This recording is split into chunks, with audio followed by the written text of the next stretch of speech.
Welcome into a sultry CHGO White Sox as Joey shifts the camera. This is a cold open, so more of a dry run. We're going to start the show and be a little bit more professional. Much?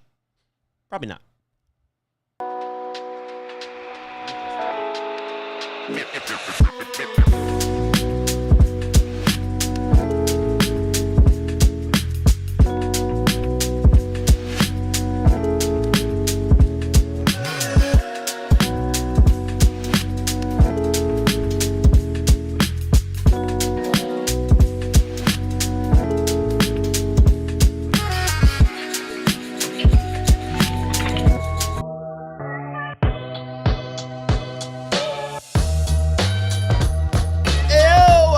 CHGO White Sox podcast coming to you live from Studio B of our CHGO offices here in the West Loop of Chicago. I am your host, Sean Anderson, alongside me, my producer, Joey Christopoulos, and that's his actual last name, not Joey Spathis, who used to work here. So there we go. We're making progress, Joey. I know your last name. We've worked together for about, 6 weeks? No, it's 6 months. Oh. 2026, you'll be able to spell it, though. Can't wait.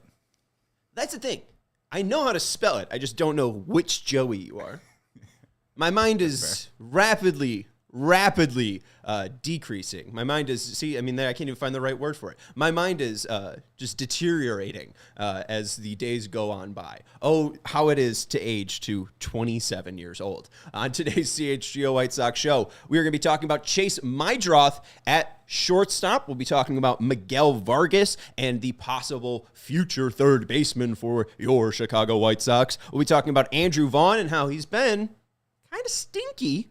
We'll talk about it and how Gavin Sheets hasn't been stinky. We'll talk about Mike Clevenger, who has been perfect so far in spring training in 2025. We'll talk about Trace Thompson and if the White Sox should pick him up. We'll talk about skosh.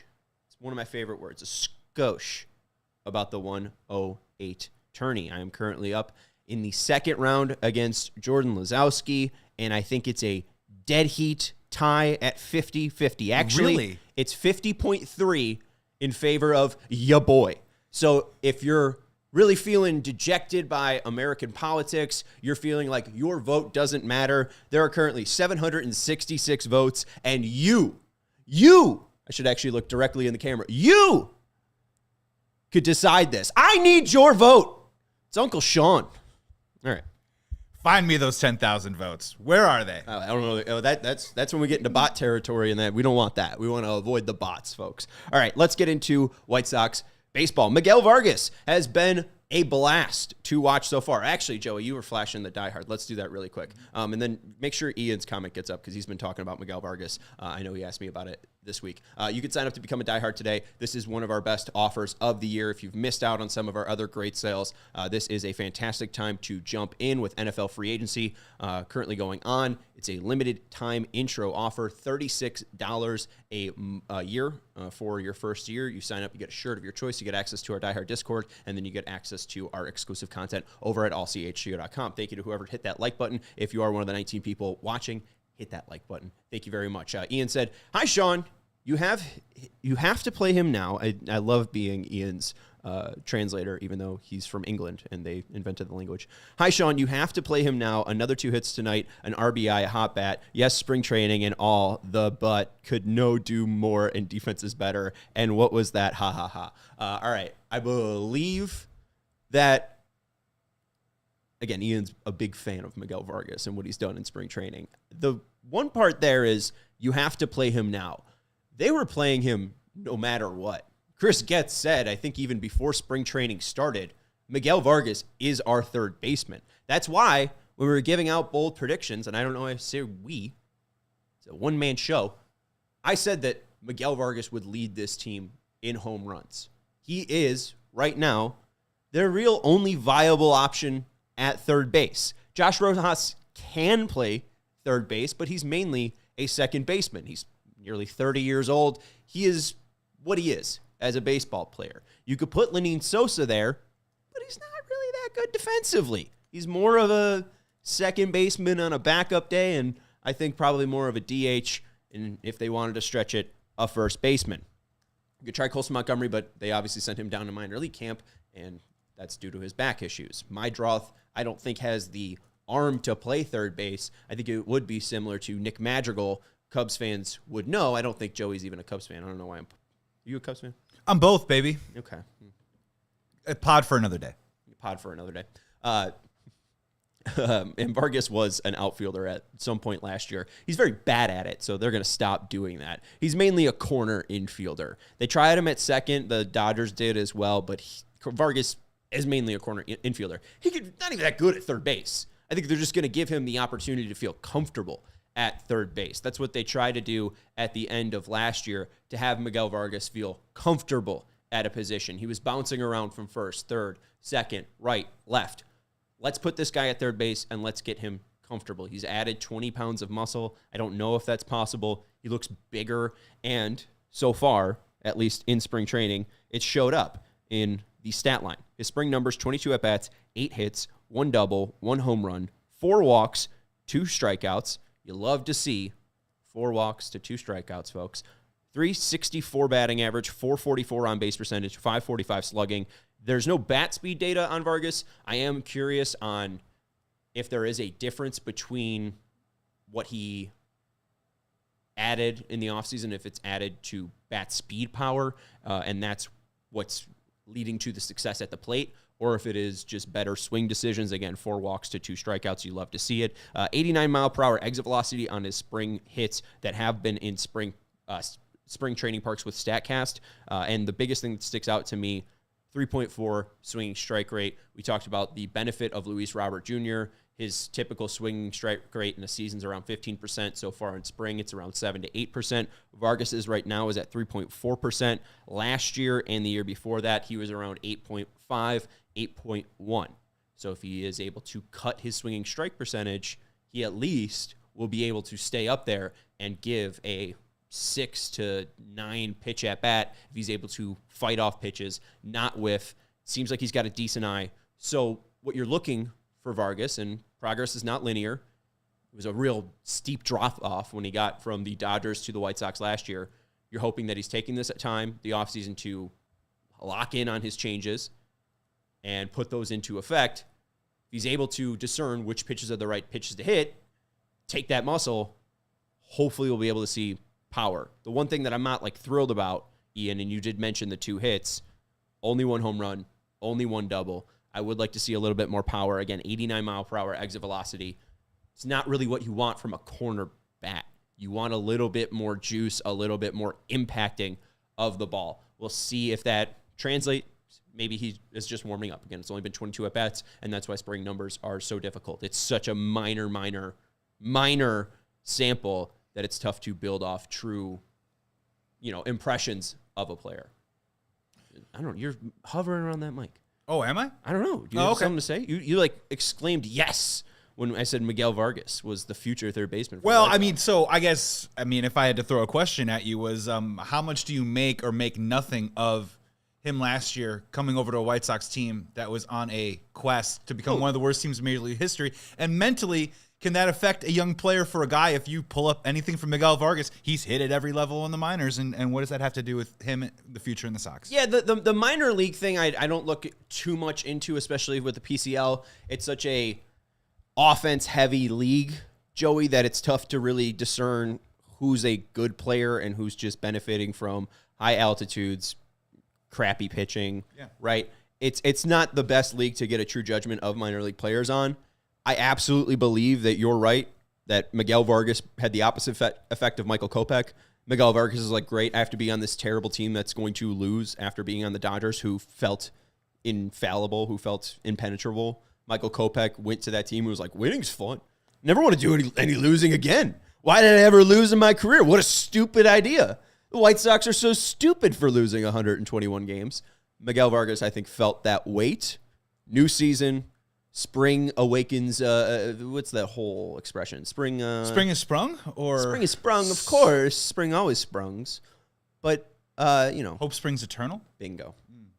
Hope springs eternal. I was gonna go. Rumspringa was my third one. And what season are we in, Joey? I mean, we're in spring right now. We're in spring, baby. So hope is full. Miguel Vargas is full of hope. So yeah, no, I'm excited to see what he can do. I mean, he's going to get the opportunity is the main part of this. I don't know if he's the future third baseman of the Chicago White Sox to answer the headline of this podcast, but I think he's going to be the third baseman of the 2025 White Sox. Can he put up 20 to 25 homers? I was just about to ask you, are there over-unders that would make you feel a certain way that said maybe he could be a building block moving forward? 75 Well, RBIs? if he doesn't hit 20 home runs, he's just not it. He's not a corner bat. So if he's not hitting 20 homers and 600 at bats, if he's staying healthy and plays 145 to 150 games or whatever, he should be able to, again, because he's only 25 years old. His career high is 7, but that's in 304 plate appearances. So if he doubles that, that's around 14, but that's when he was 23. So you'd hope he's more around 20, especially with the muscle or weight that he added this offseason. So I think that if he's not hitting 20 homers, it's kind of, whatever. He's now going to be 26 years old. You can move on from him. But if he hits 25 homers, if he hits 25 homers with like a 350 on base percentage, that could be a future. I was about to say over under 735 OPS. That's maybe the mark there. Where did you pull that from? Oh, I was just off the top of my head. If you Really? if you tell me he's got a slugging percentage over 400, and you're telling me he's getting on base 33, 34% at the time. All right, well, let me read this stat line to you. 239, 313, 423. That's an OPS of 735. Yeah. Do you like that? Yeah, I mean, Right, that's what he did with the Dodgers before he was traded. Oh, 108 OPS plus. I just laughed that you said 735. You hit his OPS with the Dodgers on the dot. Well, I was saying, if he's the benchmark, if he hits over that, then maybe we're talking about something. Yeah, but if not, then forget it. If he's closer to what he was with the Dodgers, and if he's, I think, on base a little bit more than what he was with the Dodgers, maybe a little higher of a batting average, a little bit more contact, 239 isn't what I'm hoping for a third baseman. If he's around 250, and then you see that on base percentage around 350 because he's walking a little bit more, I'd be very, very happy with that with Miguel Vargas. Shout out to Corey, who says 2Ks by Luis today isn't great. It's not, but that might be his worst game of spring so far, just with 2Ks. I think yesterday he had a K, but overall I think he only had 2 swinging strikes, and he saw around 10 pitches. I think it might have been 3 swinging strikes, but he saw around 10 pitches. So, I mean, he still seems to have a really decent eye. He seems to be patient. I just hope that he's up there, and maybe he has ADHD. Maybe he's, he goes up there and being like, I got to take pitches. And then he sees a fastball. He's like, swing. Like, that's me with MLB The Show. It's like, I have to sit here and take 6 pitches? Let me swing. Yeah.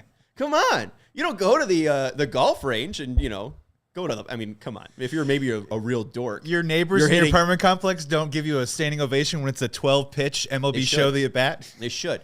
But, you go to the driving range. What, you're going to putt? Come on, what are you, a dork? No, I want to swing, baby. So I think that's the biggest thing that Luis has to fight is just his urge to swing. So it's not a decent point, Corey. But overall, this spring, he has been able to avoid the Ks. So I'm excited about him still. Like, very, very excited about what Luis Robert Jr. can do coming up this year. All right, we are about to wrap up this first half, and then we'll get to the second half of the show. I did just want to share this in the last minute of the first half. Increased bat speed from John, JONPGH.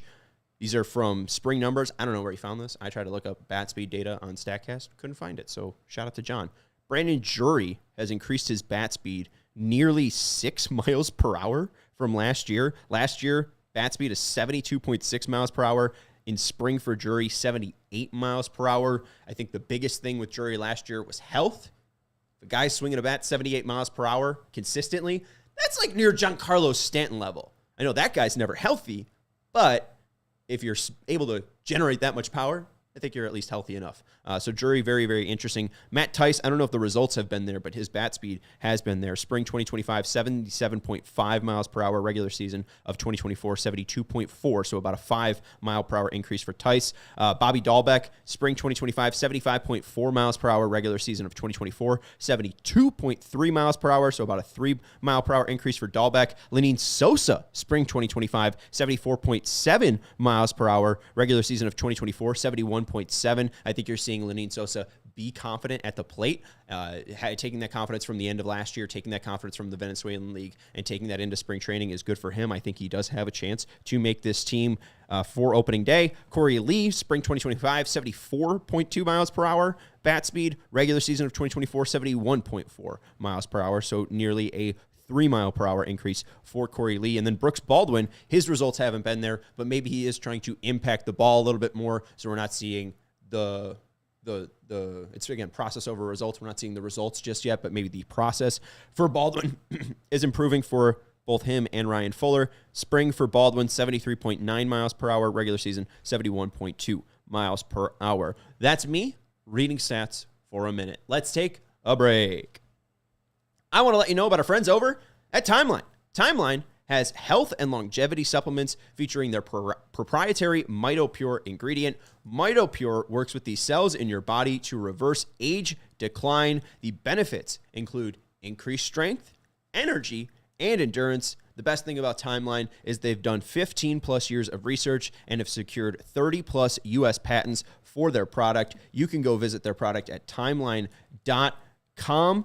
The cells in your body are the building block of life. That is something about evolution. That is something about a meteor coming and crashing and bringing life to Earth. I watch a lot of YouTube shorts. I can't explain it to you, but that's basically the lowdown, is that cells are the building blocks of life, and that's why there's plants, and that's why they're humans. And humans need supplements, and supplements that work with those cells to help give you more energy, feel stronger during workouts, and preserve health and mobility as you start to age. The patented ingredient is MitoPure, a postbiotic nutrient that clears out our dysfunctional mitochondria. That is what, Joey? The mitochondria is what? Oh, it's all the cells in the body. No, it's the powerhouse. Powerhouse. The powerhouse. Come on. That's what Brandon Drury's taking right now. Exactly. Yeah. You got to boost that powerhouse. So right now, Timeline's giving you 10% off your MitoPure. Go to timeline.com/CHGO today to get started. That's timeline.com/CHGO. Go use code CHGO to get 10% off at timeline.com. We also want to let you know about our friends over at Boston Beer. From Boston, I got to say, I'm a big commercial guy. I love ads. If something's going to stick into my head, you know that's good advertisement. Boston Beer, doing a great job with your cousin from Boston. Stuck in my head. I think you do a better Boston accent than I do. Whatever. Light beer just got better. Introducing Sam Adams American Light. It's clean, crisp, and super easy to drink. There's no gimmicks and no fluff. Sam Adams American Light is not your average light beer. It's brewed with 100% American-sourced ingredients from independent farmers. Light beer that's made right. Light beer shouldn't feel like a compromise. That's why Sam Adams American Light is an American classic that's so smooth, you'll want to crack open another one. It's always Sam's season, and it's the guys from the 108 say, it's pre-Friday. It's Friday light. So that's a perfect time for a Sam Adams American Light. Light beer just got better. Grab some Sam Adams American Light. Available now at select Chicago retailers. Must be 21. Please drink responsibly. Got the Die Hard deal going on as well. If you want to sign up to be a Die Hard, join us. You can join Mel as well in the chat in our Die Hard Discord. $36 for the annual year for the intro offer. 1 year for $36. You get a shirt when you sign up, and that's pretty much the price itself. So head over, scan that QR code, and join the fun over at allchgo.com/diehard. All right, next up, you seen what Gavin Sheets is doing in San Diego? Oh, boy. I'm sick to my stomach. Barry Bonds, Gavin Bonds, he's finally emerged. Everyone said that, hey, go look at his stats as a first baseman in 2024, and you'll see a confident hitter. And what are you seeing right now? Spring training 2025. Gavin Sheets, confident hitter. He got revenge. Lefty on lefty home run for Gavin Sheets in his appearance against the White Sox just a couple days ago. Gavin Sheets, 38 plate appearances in spring training for the San Diego Padres. 5 home runs. It's a 270 batting average. That's a 289 on-base percentage and a 730 slugging percentage. It's almost so high it can be its own radio station. Cooperstown, baby. Cooperstown. One walk. I guess it's only an AM station right now. 730 is only an AM station, but you know he can get high enough to that ones, then he could be an FM. 1 walk, 9 Ks for Sheets. Let's compare that to Andrew Vaughn, 24 plate appearances, a .043 ISO. ISO is your batting or your slugging percentage minus your batting average. 304 batting average for Vaughn. Pretty nice. Listen to Frank Menachino. F the home run. Let's hit 300. Is Frank Menachino back? 333 on base percentage, a 348 slugging percentage. 348 minus 304 is .043. That is the same ISO. It's actually it's a worse ISO than Chase Mydroth, a guy I'm about to compare to Nick Madrigal. 056 ISO for Chase Mydroth. Little Chase Mydroth, 3rd overall pick in the MLB draft. Andrew Vaughn has an 043 ISO. This is like his 4th spring training. Impact the ball. What are we doing? Like, look at all this increase. They increased Brandon Jury's bat speed, Matt Tice's bat speed, Corey Lee's bat speed. In 2023, Corey Lee had 5 hits. Andrew Vaughn, Gavin Sheets has 5 home runs in spring training. Andrew Vaughn doesn't have a home run. It's disgusting. 1 walk, too. It's the same amount of walks as Gavin Sheets, 4 strikeouts. I am grossed out by this, mainly because this team is all about not spending, all about the bottom line, especially in 2025. Gavin Sheets was cheaper. He's a lefty, and he has more power. I feel like they should have kept Gavin Sheets, and I think there are receipts that prove this. I think when we were doing the whole thing, when I had, Vinny and Herb here, we were talking about this whole idea. Should they keep Sheets? Could they keep Vaughn? It feels like we are the Nuggets from 2025 or 2015, and we're deciding between Nikola Jokic and Yusuf Nurkic. We picked Nurkic. This is bad. Oh, watch, and maybe Gavin Sheets just might suck. Gavin Sheets might turn into just Gavin Sheets during the regular season. Right, but I got a bad feeling you could have had a platoon of. Not even Joey Gallo. I mean, you could have Bobby Dahlbeck and Gavin Sheets or Tim Elko. It is very ironic that they move on from Gavin Sheets and then a month later bring in Joey Gallo. Well, yeah. And I mean, Gallo has at least hit home runs. But yeah, no, I mean, that's fair too. I mean, it is very similar. Left-handed power. And both. I mean, Gavin hits a little bit more for average than Gallo does. And I don't know. Gallo's been really bad. So, no, I mean, that's not a terrible idea. I have not seen what Yohan and Tim have done. So, Joey, if you want to look up Yohan and Tim's numbers with the Angels in spring training so far, please let me know. I do know that Tim's been playing center field, which is just a true kick. I mean, the guy has gone through so much with his hips, his legs, injury after injury, and the Angels are like, you know what's going to be good for this 31-year-old? Run him around. 32-year-old? Run him around. Let's get him get gassed. Let's have him make him cover more range than he's ever covered in his life. Woof. All right. Up the middle this year, where Tim Anderson used to play, could be Chase Mydroth. Chase Mydroth led off today and started at shortstop. We talked about Colson Montgomery being sent down to minor league camp, and who will fill in on opening day as the shortstop? Would it be Jake Amaya? Would it be our guy Josh Rojas? Would it be Brooks Baldwin? Would it be Chase Mydroth?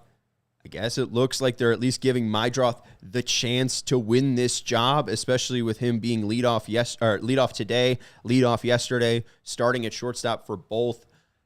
He's interesting. He's young. The numbers really don't back him up. I believe he's got a 100 average, 333 on base percentage, 150 slugging. Not the greatest numbers. Another walk today, which is good on the year so far in spring training. 7 walks, 5 Ks. My biggest concern is the same concern you have with Nick Madrigal, the same concern you have with Riku Nishida. Can these smaller frame players, when they get to the major league, actually impact major league pitching?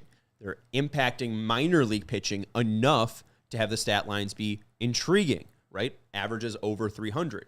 But once you get to the major league level, and Andrew Vaughn, the guy that is 5'7" as well, and 200 pounds playing first base, he's learning this as well. If you can't impact the ball, you're not going to be a major league player. Mydroth hasn't really been able to do that. 24 plate appearances, a .056 ISO. He is pulling the ball 71.4% of the time. Similar, or actually really the opposite of what Tim used to do. Tim used to shoot it to the other side, maybe even be late on fastballs. He'd be able to do that so well right in between the second base and first baseman. Mydroth is trying to just pull it and flip it over the third baseman and shortstop. I don't really know if he's impacting the ball a ton. The one interesting stat that I did find, 2.6% swinging strike rate. So again, similar to Madrigal, he's able to control the zone. He knows what is a strike, isn't a strike. He is able to fight off pitches as well. Only swinging and missing 2.5% of the time is great. That is major league caliber. Is it sustainable at the major league level? Probably not. But when you look at pitches in the zone for Mydroth, he's seen 43. This is in the true 3 boxes, 3 boxes, 3 boxes. He's seen 43 pitches in the zone. 22 of them have been taken. 21 of them have been called strikes. Only one of them was a ball. It is weird that they're in the zone, but that's why ABS exists. Maybe, no challenge was available, and the pitching team just kind of got screwed. But he's put 21 of those balls that he's seen, 43 in the zone, 21 of them in play. 90.5 miles per hour is the exit velocity, 20% launch angle, 191 average feet. So when he is swinging at balls in the zone, he's able to impact them enough. The stats aren't there. Again, 100 average, 333 on base percentage, 150 slugging. It seems like he'll be able to walk. The true question is, can he impact the ball enough? I'm intrigued with that 90.5 mile per hour exit velocity. We just read off our guy Miguel Vargas' numbers, 89 mile per hour exit velocity. And that's our future third baseman. I mean, Chase Mydroth, again, concerns about him being able to impact the ball, but it does seem like he has the whole strike zone down. So I wouldn't be shocked if he's on the roster. I think that would probably mean Vargas at third, Mydroth at short, Rojas at second, and then either Sosa at first, Vaughn probably at first. If they don't do that, Vargas is currently playing first base, Rojas at third, Mydroth at short, Sosa at second. There's options there. I don't know. I've got your update for you. I mean, we love having Victor Von Doom in the chat, by the way. But yes, just our guy. Just really quick. I mean, Tim Anderson, slash line 258, 324, 355. Point. Yohan 250 Moncada, what? 258, 324, 355. Yohan Moncada, 190, 393, 381. I don't know if this is really blowing our hair back. Yeah, if you want to go deeper into the stats, you can. I mean, the 393 is nice. You grab a couple of walks. Meanwhile, Jorge Soler on the Angels, by the way, 345, 441, 690 in the spring. Yeah, he's a beast. Oh, wait, so what? He would have been all right in right field. What were Moncada's numbers? I didn't want Soler. No. I didn't need Soler. That's a very Angels move to trade for a guy that is not going to help your team. I mean, he's going to help your team, but just like that's the guy that should be out of contender. I thought they signed him. Yeah. No, they traded for him, I think. No, then you flip him. Yeah. I think they gave up Griffin Canning. Ooh, interesting. I don't know a bunch about him. He's a Met anyways. Yeah, I don't know what they gave up. Yeah, Canning was the guy that they were hoping for in the rotation in the back end Angels a couple years. Moncada, 190. 393 OBP, 381 slug. He obviously had that home run over the weekend, so 381. I mean, I don't think that's cursed for sure, but 190 ISO from Yo-Yo is not terrible. I mean, you'd like to see the average up, but it seems like he's at least impacting the ball. Yeah, I mean, I wouldn't have hated to see Tim at shortstop, but they wanted to move on, and that's why we are talking about Mike Clevenger. Let's bring up Mike Clevenger's stats. Mike Clevenger was on the team last year, on the team before as well, and seems like he's going to be on the team in 2025. Clevenger, 2 innings pitched, 0 earned runs, 3 strikeouts so far. We're flashing at TJ Stats plot from his spring training stats so far. He's averaging 95 miles per hour on his 4-seam fastball. He's thrown 12 of those. He's also thrown 6 sliders. That's averaging around 80 miles per hour. I thought it was a little bit higher, but what I'm assuming is they thought some sliders were curveballs, some sliders were sliders. I think it's probably more of a slider-sweeper combo that he has. I think he can throw his slider as hard as 85, but then the sweeper, he puts a little less on it to try to get that seam-shifted wake, to have the airflow carry that ball a little bit more. I think that one sits around like 77 miles per hour. So he's got a slider that varies. Both pitches are around league average. The grade for the 4-seam fastball is a 54 on the 20 to 80 grade scale, 50 is average, and then the slider, I think, is a 46 on the 20 to 80 grade scale. Again, 50 is average, so the four-seam fastball is a little bit above average. The slider is a little bit below average. The biggest question, will he be able to ramp up, and will we see that four-seam fastball average around 96 and 97 in this new role? Will we see that slider tick up a little bit? That's what he's going to need to have, that stuff be eye-popping. Right now, he's just kind of a starter. Like, that's starter stuff, which is fine, but he's not a starter. They want him to be a closer. So the results have been there, but the two balls that were put in play last night against the Angels, I think one was 94.9 miles per hour, and the other one was like a 680 expected batting average from Travis d'Arnaud. Like, d'Arnaud lit that ball up. It just went right at a defender. So what will those stats look like in the regular season? We will have to wait and find out for Mike Clevenger. I think that's it. Oh, final thing.